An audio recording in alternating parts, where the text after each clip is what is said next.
I'm Andrew Tonys with the Center for Rural Affairs. My colleague Cynthia, also with the center, is here helping today. And we have Julee Patzel from the FSA in Nebraska and Jessica Groskopf, sorry if I didn't pronounce that right, from Nebraska Extension Land Link program. So we'll start off, I'll share. So just a little introduction to the Center for Rural Affairs. The Center for Rural Affairs stands up for family farmers and ranchers, new business owners, and rural communities. For more than 50 years, we've been the leading force engaging people to build a better rural future. Our mission is to establish, excuse me, strong rural communities, social and economic justice, environmental stewardship, and genuine opportunity for all, while engaging people in decisions that affect the quality of their lives and the future of their communities. Now, the Center for Rural Affairs is based in Lyons, Nebraska, which is just about 45 minutes south of Sioux City, kind of on the northeastern edge of Nebraska. We have quite a few staff in Nebraska, and we are expanding our presence into Iowa. This map isn't quite up to date because we do have someone on staff all the way over in Maquoketa, Iowa, on the eastern side over there. So from east to west, all across Iowa. And we also have a couple of employees in Minnesota and South Dakota. We have three main programs that we work on. Our farm and community program. We cultivate inclusive rural communities where all residents can engage fully in civic, economic, and cultural life. The center empowers rural individuals to grow together, bridge cultural divides, and enhance local leadership.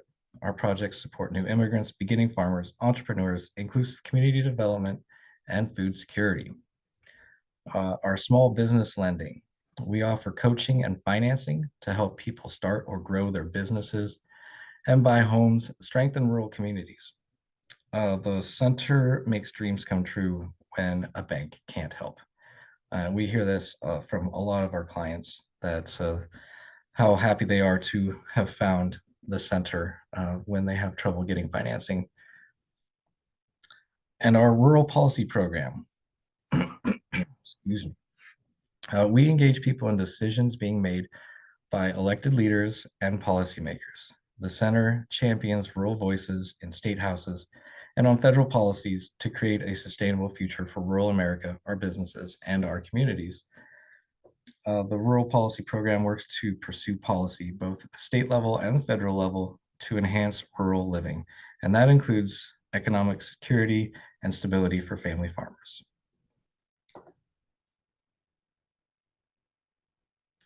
And this webinar is supported by USDA FSA Cooperative Agreement Grant. And the goals.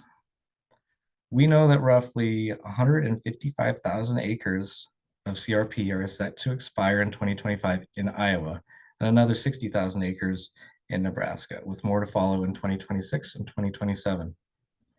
So generally, we want to increase overall awareness of CRP-TIP and help landowners learn about the unique opportunity for expiring CRP acres, while providing land access for beginning farmers and ranchers and continuing a legacy of conservation. And with that, I will turn it over to Julee. If you would move on to the next slide there. I'll take care of the slides and you just tell me when you'd like to move. Okay, thank you, Andrew. Hi, I'm Julee Patzel. I'm a conservation specialist at the state office in Nebraska. So what is CRP-TIP? We administer the TIP program through our Farm Service Agency, or FSA. We assist landowners with expiring CRP contracts by incentivizing land transfer to an underserved or beginning farmer who will return the land to sustainable ag production. That can be crop production, that could be hay production, it also can be grazing production. We don't restrict that to row crops. CRP-TIP emphasizes the continuation of conservation through sustainable grazing practices and farming methods by the new operator. In the last 2 years of a CRP contract, the landowner will establish an approved conservation plan. The new operator will commit to conservation and land improvements according to the plan. The landowner must agree to sell or have a contract to sell or agree to a long-term lease for at least 5 years. The land enrolled in an expiring CRP contract to the new operator. The incentive for participating in CRP-TIP is an additional 2 years of CRP rental rates after the contract expires. Eligibility. A CRP contract holder landowner must work with the beginning veteran or historically underserved, also known as socially disadvantaged, farmer or rancher to be eligible for CRP-TIP. These producers are defined as a beginning farmer or rancher, a person who has not been a farm or ranch operator for more than 10 years, or an entity with at least 50% ownership by a beginning farmer or rancher. I'm going to go into a little bit with that beginning farmer or rancher. Our CRP handbook defines that a little bit more. For a legal entity to be considered a beginning farmer or rancher, all members must be related by blood or marriage, and all members must be beginning farmers or ranchers. In addition to an entity being all beginning farmer or ranchers, that entity, at least 50% of those members must materially and substantially participate in the operation of the farm or ranch. So beginning farmer or rancher for an entity is a little more complex than an individual. A socially disadvantaged farmer or rancher is a person who is an American Indian or Alaska Native, Asian, Black, or African American, Native Hawaiian or other Pacific Islander, or Hispanic, or an entity with at least 50% ownership by a socially disadvantaged farmer or rancher. A veteran farmer or rancher is a U.S. military veteran who obtains status as a veteran within the past 10 years and has no more than 10 years of experience operating a farm or ranch. Gender is not a qualifying criterion for socially disadvantaged farmers or ranchers. Selling or leasing land to an immediate family member or the contract holder does not qualify the landowner for TIP payments. And our handbook for a family member is defined as an individual who is a person is related, an individual to whom a person is related as spouse, lineal ancestor, descendant, sibling, which includes great-grandparents, grandparents, parent, child, including legally adopted, grandchild, great-grandchild, sibling of a family member in the farming operation, and any spouse of a person listed in items 1 through 7. Landowners nearing the end of CRP contracts check the first box of eligibility for CRP-TIP. Applications may be submitted at any time of the year. The landowner must submit an application for the CRP-TIP contract at their local FSA office within 2 years before their CRP contract expires. For example, if a CRP contract is scheduled to expire on September 30th of 2026, the period for potential CRP-TIP enrollment spans from October 1st, 2024 to September 30th, 2026. The contract must be approved by September 30th, but our handbook does state that August 15th is the deadline to submit an application for TIP. This is due to the fact that NRCS must develop that sustainable conservation plan. So it gives them time to get that developed and signed before approval by September 30th. So once approved, the landowner will receive annual rental payments for up to 2 additional years following the expired contract. To make the exchange in land ownership or management official, an agreement between the current landowner and the new operator may be signed at any point during the same 2-year period for CRP-TIP. The new operator may modify the land if necessary following contract approval.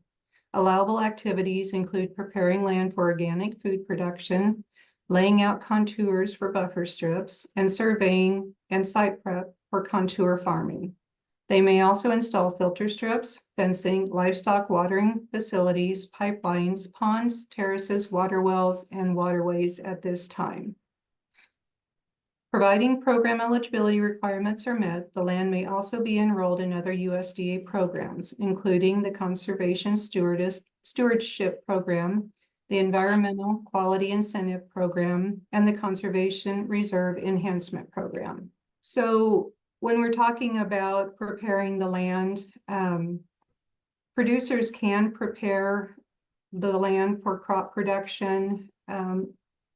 The way it's worded is 2 years before the contract expires, but we actually look at the final fiscal year of the CRP contract. So beginning October 1st of the final year of CRP, the producer can work with NRCS to start land prep activities. They cannot begin during the primary nesting season, which for Nebraska runs May 1st through July 15th. If they start before that, that's fine, but they cannot start during the primary nesting season. Like I said, they can start enrollment beginning 2 years before the CRP1 expires or when the 50 million limit has been reached, which I don't believe we're close to that, but definitely if any producers are interested in TIP, have them visit their local FSA office, work with NRCS, bring the landowner in.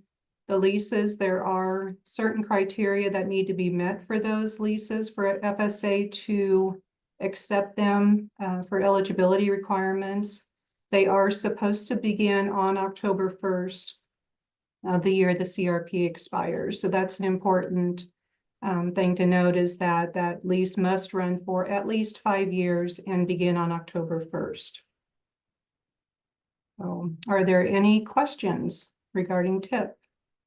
Julie, before we got started here, we were kind of talking about some success stories that you were aware of in Pawnee County. I was wondering if you could tell us a little bit about people's experience there. Sure. So TIP started, I believe, I can't remember exactly when TIP started, but I'm thinking around 2010 maybe, or with the 08 Farm Bill. And several years ago, Pawnee County had a huge CRP interest and a lot of acres expiring back then. And TIP was very popular with the landowners that had expiring CRP that wanted to retire from farming. They actually, a lot of them, the CRP had been in place for 20 to 30 years. So they used those 2 additional years of TIP payments, which I don't think I mentioned. Those TIP payments are paid each October following the contract expiration. So just like they were getting those TIP payments during their CRP contract, for 2 years following that in October, they received the same payment. So what a lot of those producers did was they used that money to get their ground back in conservation with highly erodible provisions such as terracing, waterways, because after 20 to 30 years, you know, the ground wasn't exactly in prime condition for farming. So it was a great way for producers to get their ground terraced, waterway tiled, and make that ground farmable again. They also used it maybe, you know, during the lease, the first year or two was not as high as the following 3 years, just because we know the land doesn't produce as well the first year or two after coming out of grass. So there were a lot of options for those landowners to work with the beginning farmers and make this a success. And I know several farmers that started in TIP and now have very successful farming operations. So it definitely did get those younger farmers a chance to get some ground that they might not have had a chance to if it wasn't for TIP. So it's been a great program for Southeast Nebraska. Great, thank you. Any other questions for Julie? Okay, we will move on to Jessica's presentation. Thank you. Thank you, Julie. And there'll be time for questions at the end, and we'll also have a little survey at the end of the presentation overall. All right, well, we'll go ahead and get started here. My name is Jessica Groskopf. Andrew, you did a great job with my last name. I know it's a fun one. I am a regional extension economist here with Nebraska Extension, and one of the programs that we have here at Nebraska Extension is the Nebraska Land Link program, and this is a great opportunity if you are a landowner or you have landowners who are interested in enrolling in this program to find qualified new and beginning producers, which we call land seekers. So I want to point out that we are not the only land link program in the country. In fact, there are programs across the country. And so I'm going to talk a lot about our program, but do know that there are others, and they may operate just a little bit differently, but the hope is the same, right? Our goal is to connect landowners with land seekers. So if you have a smartphone with you today, you can scan that QR code up in the top corner of the screen, and that will take you directly to our LandLink website where you can learn more about our program. So just a little bit, we have this kind of challenge, right, that we're all facing when it comes to new and beginning producers, as well as those landowners who are seeking maybe a little bit of a different way to think about their land and their property and what they ultimately do with it. So when I'm working specifically with this group, I show this picture, and I think some of us can associate with the left-hand side and others will associate with the right-hand side. So I like this visual because when I talk to landowners, they say, you know, I'm really interested in potentially finding a long-term relationship with a new and beginning producer or a younger person within my community. But if I even mention the opportunity that this property is for sale or for rent, or I'm looking to gift it to someone, it feels like the vultures just circle me. And so they see this and right, that's not necessarily what they're looking for in terms of that opportunity, right? That tension is too much there for them. And so they want to do this in a more private way. And they also want to select who they work with rather than potentially going to the highest bidder within the county or adding more property to a large producer. So there's this kind of this difference there that we have to be looking at. So that's one side of this challenge. The other side is my cute little sea lions here, and on their side, sometimes and often when I speak to land seekers, is they are actually a part of multi-generational operations, but they might not even be on the buoy, right? They might be the sea lion in the water going, there's not enough space in that operation to house and to sustain another family unit. Okay, so with the nature of farming and ranching, it's very, very difficult to have access to land.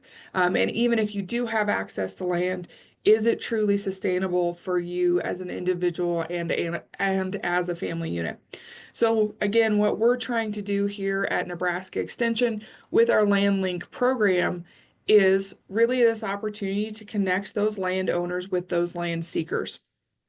So it's a really interesting program. Again, when you're looking for CRP-TIP,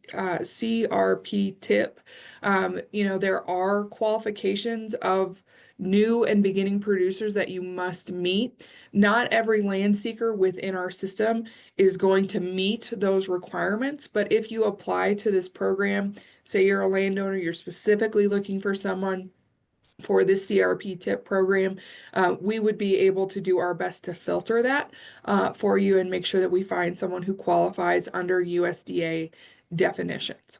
Okay. So why? Why would Nebraska Extension go through this process? And according to the National Young Farmers Coalition, land access is the biggest challenge facing new and beginning producers. And we know this, right? The number one thing they say is, how do I gain access to land? And notice that the words there are land access, not necessarily land ownership. What we're looking for when you are involved in a land link program is long-term access to that property.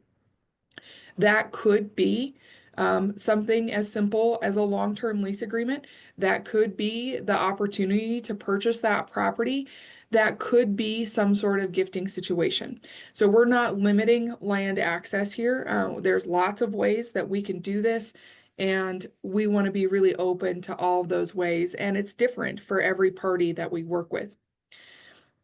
The other why is we know that over half of existing farmers are not retiring because they don't have a successor identified, right? That idea that, mamas don't let your babies grow up to be cowboys, to some extent is coming back to rural America, right? We've told our kids to, go to college or to go find a new job, and then the farm or the ranch doesn't necessarily have an on-farm heir. And the third reason that we're doing this is we know that vibrant rural communities rely on agriculture, forestry, fishing, hunting, and mining.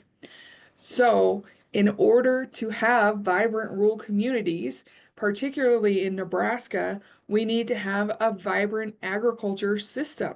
And so, to do that, we have to have families on farms and ranches across Nebraska. And so, this is a part of having vibrant communities. We know that these industry employ 1 out of every 10 workers in rural communities. Okay.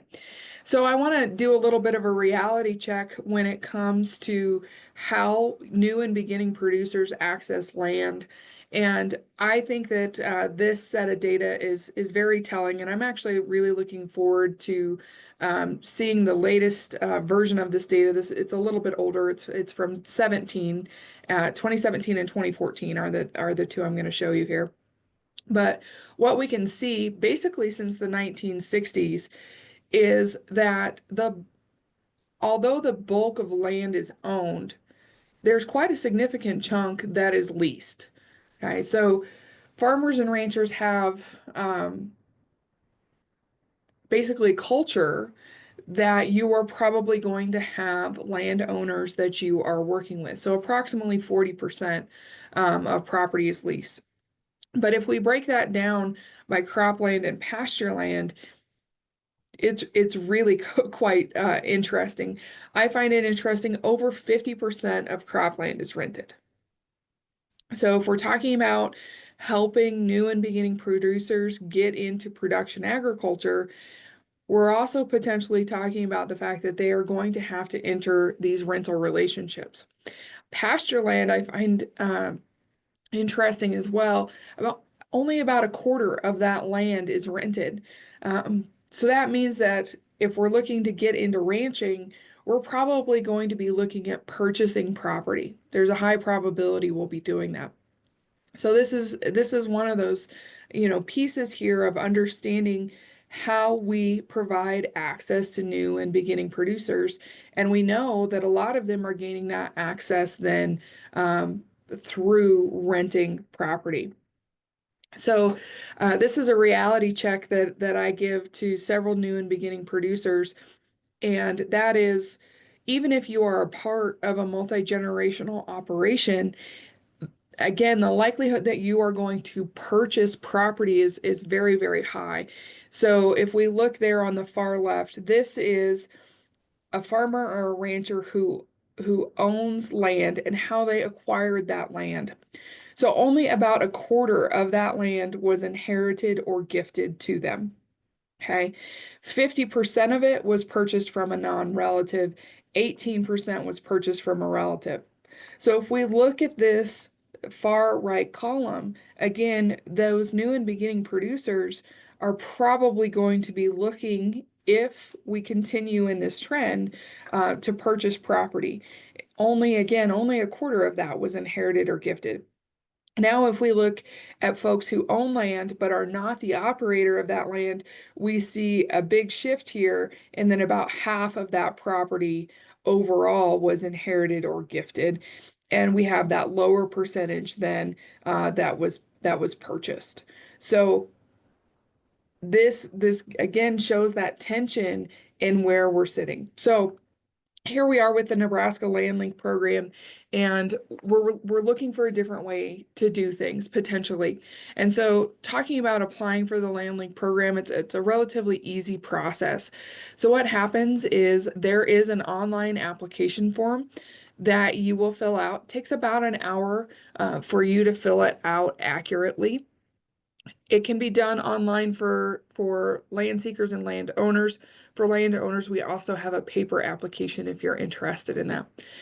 After you have completed the application process, someone from our team will review your application, and then we'll schedule up a follow-up phone call with you just to make sure that we understand your goals and where you're coming from and what you're looking for from this process. Our program might be a little bit unique because we match by hand. So when we talk to you, when we work with you, we're specifically looking for other applications within the system that reflect what you're looking for. So I'll give you a perfect example. Yesterday, I had a land seeker who was really interested in a very specific area. They wanted to be in a very specific counties or region. They also have a very deep interest in regenerative agriculture, and they're not interested in large production farming. So when we look at someone like that, I'm not going to send them to everybody in that specific area. I'm going to look for people within that area that actually match what they're looking for. Other Land Link programs do not do this. A lot of them or some of them are more of just like a listing that then once you've applied, everybody can see everybody else's listing. We don't do that. And part of that is that when we're matching, what we do is we keep the landowner anonymous. So I will send land seeker applications to the landowner, again, providing them with that anonymity and allowing them maybe to have a little bit more privacy throughout this process. So once we have sent the land seeker applications to the landowner, the ball is really in the landowner's court of whether or not they want to reach out to that land seeker. Our team does a good job of following back up with those landowners, asking if they have followed up, seeing what they did and didn't like within those applications that we sent them, and potentially sending them more. Now, we try not to send them too many, right? Because too many options sometimes causes analysis paralysis. So we really try to make sure that, again, we are filtering from our viewpoint of what they're looking for, and then we can refine that view as we continue on. A very important part of our program then is providing education to folks within our system. So again, we're doing these lease meetings. We're making sure that we're offering these opportunities for understanding of programs like this to help both landowners and land seekers know what programs are available, and then providing that additional education and support throughout the process. So again, our application takes about an hour to complete. And I think the most important thing that you can do for this is to be honest about your needs and expectations. One of the big things that I see with land seekers is they'll apply and they'll say, I'm willing to move anywhere for the right opportunity. And they'll outline this opportunity, and I will hand them I will hand their application to a landowner that I feel is pretty spot on. And then the land seeker will say, oh, that's too far away. Okay. So be very, very honest about what region or area you're willing to move to. So that's one thing that I see within my land seekers. Within my landowners, I really want to know what your actual estate plan for that property is. And again, we're trying to provide long-term access. So again, I'm not interested in finding you your tenant for next year. I'm interested in finding you a land seeker who can have the opportunity for a long-term relationship with you. So that's either a long-term lease agreement, potentially with some sort of buy-sell agreement or something like that. on the backside, just so that we understand exactly what your expectations are. And then for both parties, this is a long-term relationship. We do look for those opportunities, and what we really want is that long-term land access. When I say that Nebraska Extension has had a success with this program, I do not even begin to count a connection as a success until they have worked with one another for at least 1 year. We have 2 highly successful matches. Both of those matches have been working together. One's been working together for 3 years. The other's been working together for 2 years. So again, this is not just tomorrow's tenant. It's potentially the long-term plan for that property. The other piece here is be prepared for that 5 to 10 minute phone call from our team. It's really, really simple. We want to make sure that you're a real person, but we also want to know more about what you're looking for so that we can effectively match you with the right person on the other side.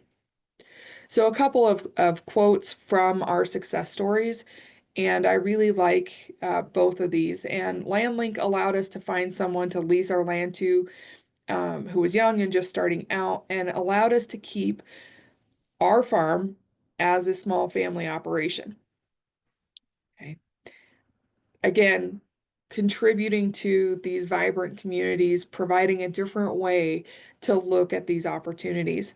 And then the last one there, I'd rather have our land go to somebody I know is going to take care of it and preserve it how much my father loved the land and farming.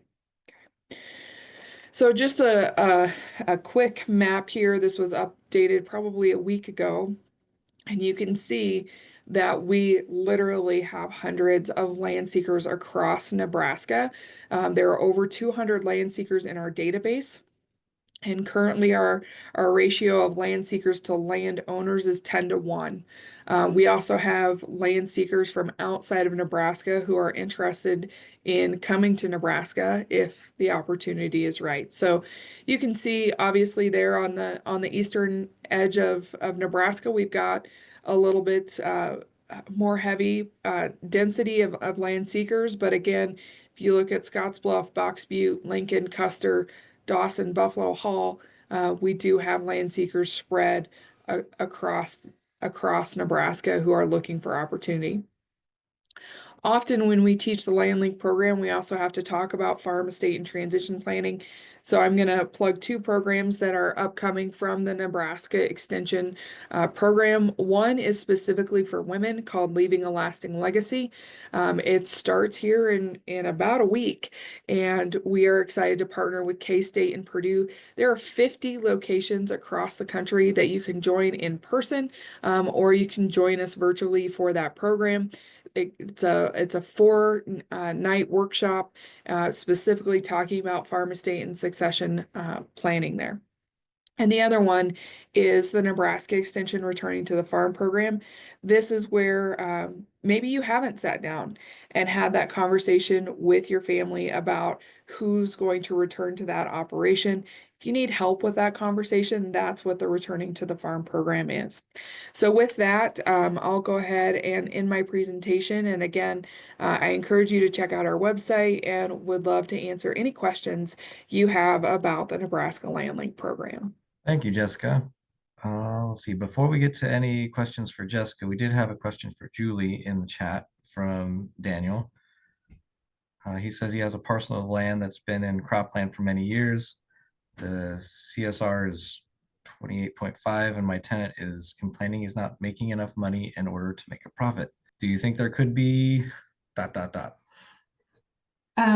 think he added another question further down. I thought he clarified that. It was Daniel, he said, starting over again, do you think CRP will be available for new land such as land that has D and E slopes and has a low CSR?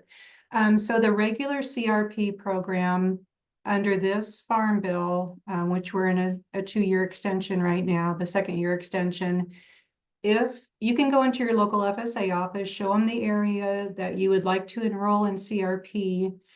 They'll start doing the eligibility side of it. One of the things is it had to have been cropped 4 of the 6 years, 2012 through 2017. So those years of eligibility were put in place by the 2018 Farm Bill. So if we get a new Farm Bill, they usually update those years and move them up. But that's one of the things they'll look at to begin with is, do you have the cropping history to be eligible?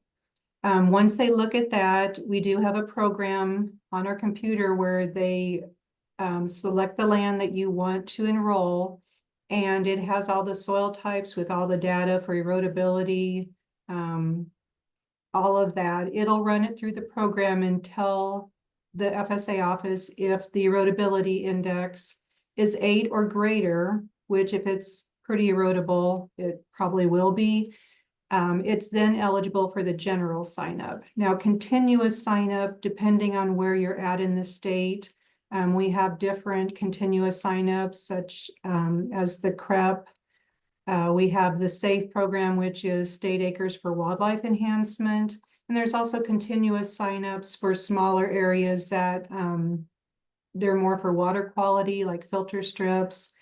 There's crosswind strips. So there are a lot of options for you to enroll in CRP. Even if your erodibility isn't 8 or greater, you can still enroll in continuous. So I would definitely visit the office.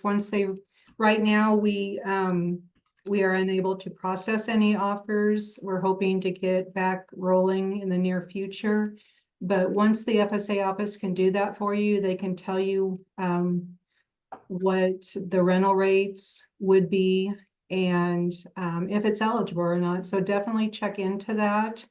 If you do have a tenant on that farm, we do have provisions for landlord-tenant protection. So the tenant could either be part of the contract with the share, or if they don't want to be part of the CRP contract, they can sign a statement voluntarily relinquishing their right as tenant. So definitely visit your FSA office. I would also encourage you to visit the NRCS office and show them, what you're interested in. They can actually go out and do a site visit and tell you different options, what would be best for that ground, what type of grass would do best on there to seed. There also is cost share for seeding that ground down to the approved cover. And depending on which program, general sign up has a 50% cost share rate. And right now, continuous practices, most of those have an additional practice incentive of 40%, actually 50% right now. So in addition to the regular cost share, after the practice is completed and you've seeded the ground, we'll pay an additional 50%. So continuous sign-up practices, pretty much you get your seeding paid for. So definitely visit your FSA and NRCS office and visit with them. There any other questions? I was going to also add, when Jessica was talking about estate planning for landowners, CRP-TIP contracts, you can succeed to those. So if the landowner passes away during that 2-year contract, those contracts can be succeeded to. They just have to update that lease with the beginning farmer and agree to continue that lease with the beginning farmer. So when they're planning, like you said, for estate or visiting with their children, or even selling the ground, I guess, those contracts can be succeeded to. So that's something to keep in mind also. And then for that beginning farmer on the TIP contract, they are able to enroll CRP into continuous sign-up practices, which are, the smaller areas like a filter strip or those contour buffer strips. They cannot enroll it in general sign-up, but they can enroll part of that ground into continuous sign-up. And one more thing, the landowner doesn't have to enroll the entire contract in TIP. If he wants to keep out, let's say, a couple acres around the farmstead he wants to keep in grass, they certainly can do that. They just need to communicate with the FSA office which acres they want to enroll in TIP. And then we'll split that contract, and one contract will continue into TIP, the other one will expire. And you can actually have a TIP contract with more than one beginning farmer, rancher, socially disadvantaged. You're not limited to one beginning farmer, if that helps. So just a couple more things I was thinking of while Jessica gave her presentation. Now, Cynthia, if you have a chance, would you please put the end of session poll in the chat? And if before everyone leaves, please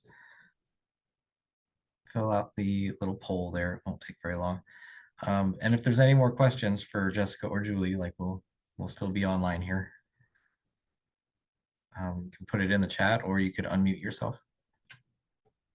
All right. Well, thank you, everybody. Thank you, Jessica and Julie. Certainly appreciate you being here and sharing your knowledge with us. And please reach out if you have any questions. Thanks, Andrew. Reach out to us also if you have any follow-up questions or want any more information. Thanks, Jessica.